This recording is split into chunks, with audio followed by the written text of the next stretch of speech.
आपला त्याच्यानंतर आपल्या आजच्या कार्यक्रमाचे प्रमुख पाहुणे म्हणून जे प्रमुख अतिथी महाड तालुक्याचे अध्यक्ष प्रातिनिधी लोखंडे साहेब यांनी या ठिकाणी आपलं मनोगत व्यक्त करायचं आहे.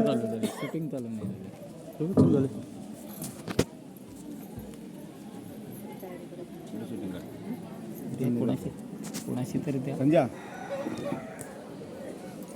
चालू आहे शूटिंग करू ना थोडी बोलतो. अखंड विश्वाला मांगल्याचं वरदान देणाऱ्या श्री विघ्नाचा गणाय बाप्पा मोर्याला वंदन करून विजयासारखी तलवार चालवून गेला. निधड्या छातीने हिंदुस्थान हलवून गेला. मुठभर मावळ्यांना घेऊन हजारो सैतानांना लढून गेला. वाघनखीच्या साह्याने अफजल खानाचा कोथळा फाडून गेला. स्वर्गात गेल्यावर देवानी सुद्धा जना झुकून मुजरा केला. असा मर्द मराठा राजा छत्रपती शिवबा होऊन गेला. त्यांनाच मानाचा मुजरा मी केला. त्यांनाच मानाचा मुजरा मी केला. वंदन माझे तया जाता कुणब्यांचा तो एकच जाता. फिरसे भाऊ परत या गरज तुमची आहे आता. गरज तुमची आहे आता. खरोखरच शांताराम भाऊ फिरसे नामाचा महिमा अगाध आहे आणि हा महिमा कथन करण्यासाठी आजचा हा सोहळा संपन्न होत आहे. अशा या सोहळ्यासाठी उपस्थित प्रमुख अतिथी आजच्या या सोहळ्याचे अध्यक्ष आदरणीय साठले साहेब, या व्यासपीठावर अनेक नामवंत गुणवंत कीर्तिवंत मान्यवर मंडळी आहेत. सर्वांचाच नामोल्लेख येत असताना एखाद्या कुणाचं चुकून नाव राहू नये म्हणून वेळेचं भान राखून सर्वांचा मान राखून सन्मान्य व्यासपीठ आणि ज्यांच्या उदंड प्रतिसादाने आजचा हा अभूतपूर्व मंगलमय सोहळा मोठ्या थाटामाटाने संपन्न होतो आहे ते या यशाचे मानकरी अर्थात तमाम आदरणीय कुणबी बंधू भगिनींना मानाचा मुजरा मानाचा मुजरा मानाचा मुजरा. आज या ठिकाणी हा जो कुणबी जनसागर उसळलेला आहे या जनसागराचं हे मनमोहक विराट दर्शन घेतल्यानंतर मन कसं प्रसन्न होतं, मन कसं भारावून जातं आणि साहजिकच भारावलेलं मन सहजरित्या बोलून जातं. काय तो हळदी कुंकू, काय त्या महिला, काय त्यांची मॅचिंग, सगळं कसं एकदम ओके आणि साहजिकच सगळं ओके आहे. म्हणूनच मी लहानपणी मराठी शाळेमध्ये शिकत असताना मला एक कविता खूप आवडायची. आता कविता म्हणजे कविता नावाची मुलगी नाही, तर मराठी शाळेमध्ये शिकत असताना मराठी पुस्तकातली बालकवींची कविता. आनंदी आनंदकडे जिकडे तिकडे चोहीकडे. खरोखरच आज या महाड घाटामध्ये शेल गावामध्ये सगळीकडे जिकडे तिकडे चोहीकडे चारी बाजूला चारी दिशांना प्रत्येक घराघरात गावागावात भावाभावात गटातील गावात सगळीकडे आनंदी आनंद झालेला आहे. कारण आज आपल्या महाड गटाचा हळदी कुंकू सोहळा संपन्न होत आहे. आणि असा हा सोहळा न भूतो न भविष्यती तेजस्वी आणि ओजस्वी अविस्मरणीय असा देखना सोहळा कळत नकळत या शेलगावच्या इतिहासात सुवर्णाक्षराने नोंदला गेला. हळदी कुंकू म्हणजे काय तुम्हाला सगळ्यांनाच माझ्यापेक्षा जास्त माहिती आहे. या विषयावरती मी जास्त बोलणार नाही. तुम्ही म्हणाल तेच बोलायचं तरी काय, मग म्हणाल यांना काही समजतच नाही म्हणून मी या विषयावरती जास्त बोलणार नाही. मग नेमकं काय बोलणार आहे तर हा हळदी कुंकू ज्यांच्यासाठी आयोजित केलेला आहे त्या माझ्या माय भगिनींसाठी थोडक्यात बोलणार आहे. माय भगिनीनो, काळ बदलला, काळाच्या ओघात माणसं बदलली, माणसांचे विचार बदलले, आपला समाज सुशिक्षित झाला. पण आपल्या समस्या आजोबांच्या समस्या त्याच होत्या, वडिलांच्या समस्या त्याच होत्या, आज आपल्याही समस्या त्याच आहेत. मग बेदखल कुळांचा प्रश्न असेल, आरक्षणाचा असेल किंवा जातीय जनगणनेचा असेल, असे अनेक प्रश्न आहेत. या सर्व समस्यांना आपण आजही सामोरे जात आहोत. पण आज आपल्याला एक नवीन समस्या भेडसावत आहे आणि ती म्हणजे आपल्या समाजामधील मुलांची लग्न लवकर जुळत नाही. बरोबर आहे ना? त्याला कारण एक आहे. असं म्हटलं जातं की मुलींच्या अटी आहेत की मला मुंबईवालाच नवरा पाहिजे, मुंबईला रूम पाहिजे. सगळ्यांना पडतंय, पण बघा याला आपण सगळे जबाबदार आहोत. तसं ते बघा, ज्या वेळेस एखाद्या वडिलांना एक मुलगी आणि मुलगा असतो. मुलगी मोठी आहे, मुलीचं लग्न करायला बाप निघालेला आहे. जवळ 10 ते 15 मागणी स्थळ येऊन जातात, पण बाप अपेक्षा करत असतो मुंबईवाला मुलगा जावई मिळाला पाहिजे. शेवटी कसं तरी एकदा का मुंबईवाला मुलगा येतो, लग्न जुळतं. आज बघितलं आपण MIDC मध्ये 30-40 हजार रुपये पगार घेऊन परमनंट मुलं आहेत, पण तरी सुद्धा त्यांना इथं मुली देत नाही. मग कसं तरी त्या मुलीचं लग्न होऊन जातं. पण त्या मुलीच्या नंतर दुसरा 2 नंबरचा असतो त्यांचा मुलगा. त्या मुलाच्या लग्नाच्या वेळेस हा बाप अख्खा तालुका फिरतो, इतर शेजारचे तालुके फिरतो, रायगड जिल्हा फिरतो. 1 वर्ष गेलं, 2 वर्ष गेलं, 3 वर्ष गेली, लग्न जुळत नाही. आणि का? तर ही हताश झालेले मग वडील आमच्यासारख्याला येऊन भेटतात आणि मला सांगतात, लोखंडे साहेब आपण आता अध्यक्ष झालात, आपल्या समाजासमोर एक प्रश्न भेडसावतोय. काय? तर म्हणे मुलींच्या अटी आहेत, त्यामुळे मुलांना मुली मिळत नाही. काय अटी आहे? मुंबईवाला नवरा पाहिजे आणि रूम पाहिजे. म्हटलं तुम्ही काय केलं? तुमच्या मुलीसाठी चांगली स्थळ आली, तुम्ही दिलेतच नाही. मग दुसऱ्याच्या मुलींनी तशी अपेक्षा केली तर काय फरक पडतोय? आपला तो वागे आणि दुसऱ्याचा तो काढता, असं म्हणून चालणार नाही. दुसरा महत्वाचा मुद्दा आहे, आज मुलींचं शिक्षण मुलांपेक्षा सुद्धा जास्त होत आहे. तिसरा मुद्दा असा आहे, लग्नाच्या वेळेस उठण्याच्या दिवशी बघा डीजे आणि दारू. आज 60-70 हजारची दारू आणली जाते. दुसऱ्या दिवशी कार्यक्रम झाला की मोठ्या स्वाभिमानाने सांगितलं जातं, काही यजमानाने मोठा खर्च केला, मोठ्या थाटात लग्न केला. अरे पण 70 हजाराची दारू आणून त्या तरुण पिढीला उद्ध्वस्त केला, त्यांचे संस्कार जोडले. याचं काय? मग तुमच्या 70 हजाराच्या मोठेपणासाठी आज तरुण पिढी बर्बाद होते, याचा विचार करा ना. आणि म्हणून याच्यावरती कुठेतरी प्रबंध आला पाहिजे, ज्यासाठी आपण डीजे बंद, दारू बंद करण्याचा प्रयत्न केला. नियम आपणच केला, आपणच उडवले, मग आम्ही तरी काय करणार? आणि म्हणून यासाठी सर्वात महत्वाचं म्हणजे हे काही असो, याला फक्त पर्याय एकच, आम्ही सगळे जबाबदार आहोत. याला पर्याय एक, आपण मुलांवरती संस्कार केले पाहिजे. आपण एखादं जर का बी लावलं, ते रोपटं जर लहान रोपटं असेल ना, तर त्याला वेळीचा आकार देता येतो, त्या वेळेला आकार देता येतो. पण जर ती वेळ मोठी झाली, झाड मोठे झालं, तर त्याला आकार देता येत नाही. आणि म्हणून मुलांना सुद्धा तसंच असतं, लहान वयात संस्कार करावे लागतात. बघा आज या ठिकाणी सगळ्या आया बसलेले, प्रत्येक आईचं स्वप्न आहे की माझी मुलगी डॉक्टर बनली पाहिजे, वकील बनली पाहिजे, इंजिनियर बनली पाहिजे. तर काही आईंचं स्वप्न आहे की माझी मुलगी विश्व सुंदरी बनली पाहिजे. मी निश्चित सांगेन, आपल्या मुलीला विश्व सुंदरी बनवा, पण आपल्या मुलीला विश्व सुंदरी बनवण्यापेक्षा संस्कार सुंदरी बनवा. संस्कार सुंदरी, कारण संस्कार असणं हे सगळ्यात महत्वाचं आहे. आपल्या मुलीवर सुद्धा संस्कार नसतील तर बघा काय होतं. एखादी जर का काळी सावळी मुलगी असेल, तिच्यावरती चांगले संस्कार असतील, तर ती ज्या घरात जाईल त्या घराचं स्वर्ग बनेल. पण जर का एखादी गोरीपान देखणी मुलगी असेल, तिच्यावर संस्कार नसतील, तिच्यात चांगले गुण नसतील, तर ती ज्या घरात जाईल त्या घराचा नरक बनवल्याशिवाय राहणार नाही. फक्त मी दिसते कशी, मी दिसते कशी, मी दिसते कशी, यापेक्षा मी वागते कशी, मी वागते कशी, मी वागते कशी, घरातल्या माणसांशी मी वागते कशी, आल्या गेल्यांच्या आदरातिथ्य मी करते कशी, याला आताच्या मुलीने महत्व दिलं पाहिजे. कारण बघा, चेहऱ्याचं सौंदर्य हे जसं वय वाढत जातं तसं चेहऱ्याचं सौंदर्य कमी होतं, पण गुणांचं सौंदर्य जर असेल तर वयानुसार ते वाढत जातं. तुम्ही किती मोठ्या बंगल्यात राहता याच्यापेक्षा तुम्ही त्या बंगल्यातल्या किती माणसांच्या हृदयात राहता याला मुलीनं महत्व दिलं पाहिजे. तर आणि तरच खऱ्या अर्थाने या मुलींमध्ये आणि मुलांमध्ये बदल होईल. माझ्या भगिनींनो, मोजून थोडेसे 5 मिनिटे घेणार आहेत, चालेल? ठीक आहे. आज बघा ना, आपण म्हणतो मुलांवरती संस्कार करायला पाहिजे.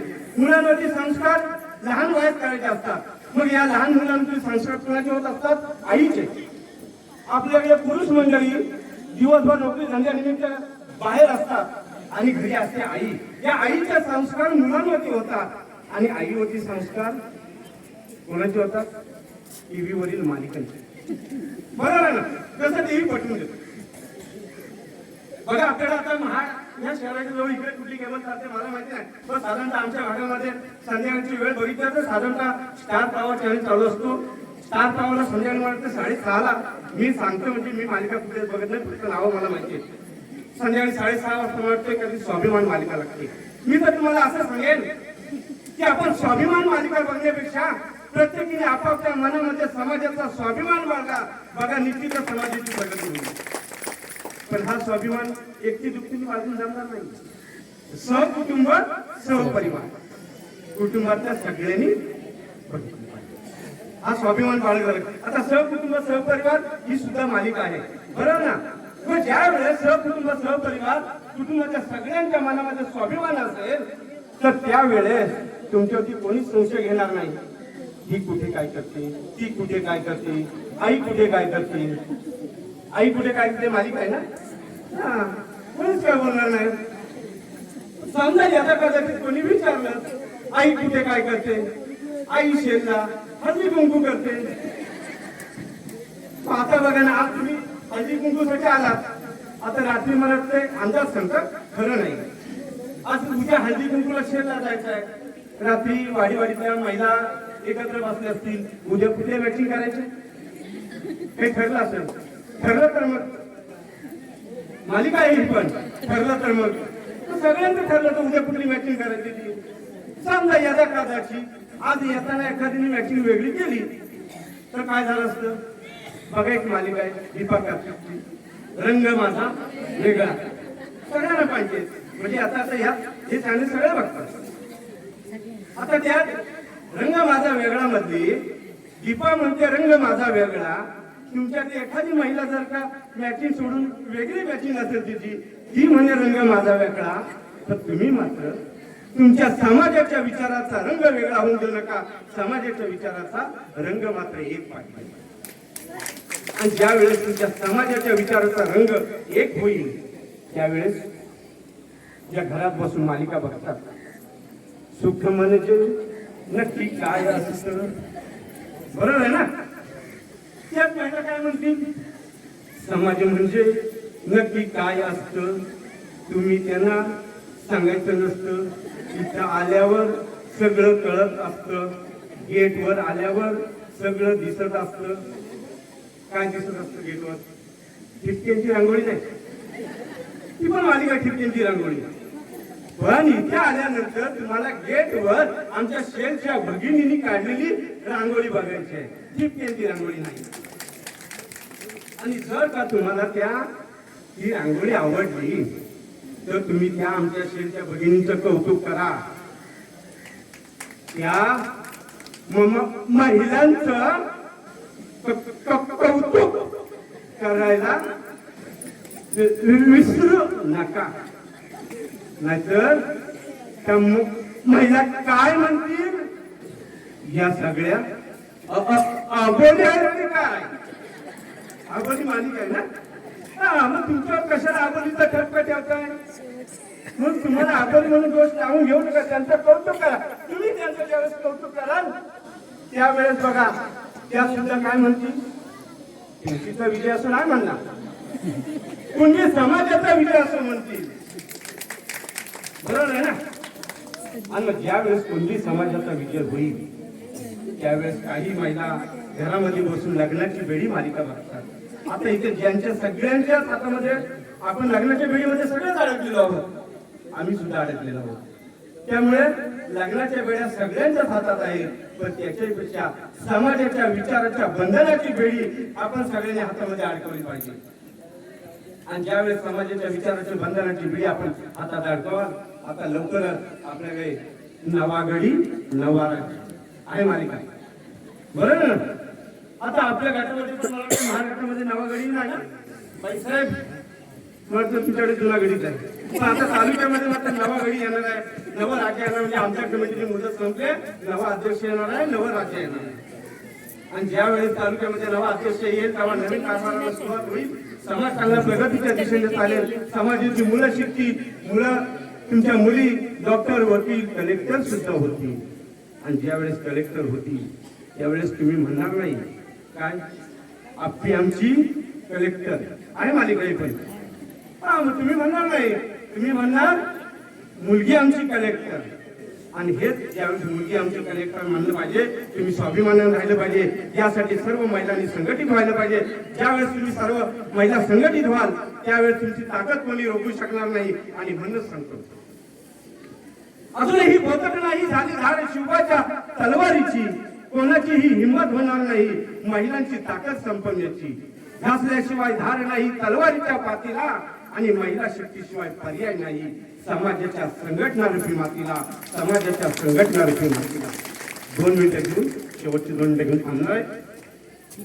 आता महिला शक्ती किती महान आहे, महिला काय करू शकते याच्याविषयी सांगताना मी निश्चितच सांगेन, जिच्या कुशीतून स्वराज्याचं देखणं स्वप्न साकार झालं त्या माँसाहेब जिजाऊ, त्याच माँसाहेब जिजाऊंनी छत्रपती शिवबांना घडवलं आणि त्याच छत्रपती शिवबांनी पुढे हिंदवी स्वराज्याची स्थापना केली. आज जर छत्रपती शिवबा जन्माला आले नसते फोटो तर न या पाहिजे. शेर गावामध्ये फोटो न पाहिजे टाक. आज हा हळदी कुंकू दिसला नसता. आणि म्हणूनच म्हटलं जातं 350 वर्षानंतर आजही दर्याखोऱ्यातून राजाच्या नावाचं वादळ घुमतंय. आणि 350 वर्षानंतर आजही दर्याखोऱ्यातून राजाच्या नावाचं वादळ घुमतंय. आणि काल जन्माला आलेलं पोरग सुद्धा जय जिजाऊ ऐकतात, जय शिवराय बोलतय, जय शिवराय बोलतय. बघा ना, 350 लक्ष्मीला, लक्ष्मीला. आजही आपल्याला कुठून लक्ष्मीला. आवाज आला, छत्रपती शिवाजी महाराज की जय. मी तुम्हाला बोलायला सांगितलंच नव्हतं, पण बघा ना काय आहे ते. आपल्याला कुठूनही आवाज आला छत्रपती शिवाजी महाराज की, आपल्या मुखातून जय काल कधी बाहेर पडतं आपलं आपल्यालाच कळत नाही. एवढा छत्रपती शिवरायांचा करिश्मा आहे. आणि म्हणून सांगतो 65 किलो वजनाची तलवार स्वतःच्या हाताने वापरतो त्याचं नाव येसाजी. 2000 शत्रूंसमोर एकटा लढतो त्याचं नाव बाजी. हात तुटला तरी शेवटपर्यंत रणांगणात एकटा लढतो त्याचं नाव तानाजी. 8 तासात घोडा दिल्लीवरून पुण्याला घेऊन येतो त्याचं नाव संताजी. शत्रूच्या छावणीमध्ये घुसून शत्रूचा मुकुट घेऊन येतो त्याचं नाव धनाजी. आणि या वधाला उभा फाडून खातो, उभा फाडून मारतो त्याचं नाव छत्रपती संभाजी. आणि या सर्वांची ताकद एकत्र करून स्वराज्याचं तोरण बांधतो त्याचं नाव छत्रपती शिवाजी, छत्रपती शिवाजी. आणि म्हणून आजही म्हटलं जातं राजे राजे पुन्हा जन्माला या, पण नाही. जोपर्यंत इथे माँसाहेब जिजाऊ जन्माला येत नाही तोपर्यंत छत्रपती शिवा जन्माला येणार नाही. आणि म्हणून सांगतो छत्रपती शिवा जन्माला येण्यासाठी माँसाहेब जिजाऊ जन्माला यायला पाहिजे. माँसाहेब जिजाऊ जन्माला यायचे असेल तर माझी माय भगिनी पुढे आली पाहिजे. माझी माय भगिनी पुढे यायची असेल तर त्याला या ठिकाणी 2 शब्द बोलण्याची संधी दिली पाहिजे. पण माझ्या माय भगिनीला जर बोलण्याची संधी द्यायची असेल तर प्रदीप लोकांनी हे भाषण सुद्धा थोडक्यात थांबवलं पाहिजे. कारण मी जर असं बोलत राहिलो तर तुम्हाला संधी मिळणार नाही आहे. आणि म्हणून मला माझं भाषण या ठिकाणी थांबवलं पाहिजे. असो, आज या ठिकाणी आदरणीय रामदेव महाराजांनी सांगितलं की या गावामध्ये कुणबी समाजाची फक्त 12 घरं आहेत. पण 12 घरं असताना सुद्धा आज एवढा मोठा चांगला कार्यक्रम या ठिकाणी आयोजन केलं आणि त्यांना संपूर्ण सहकार्य करणारं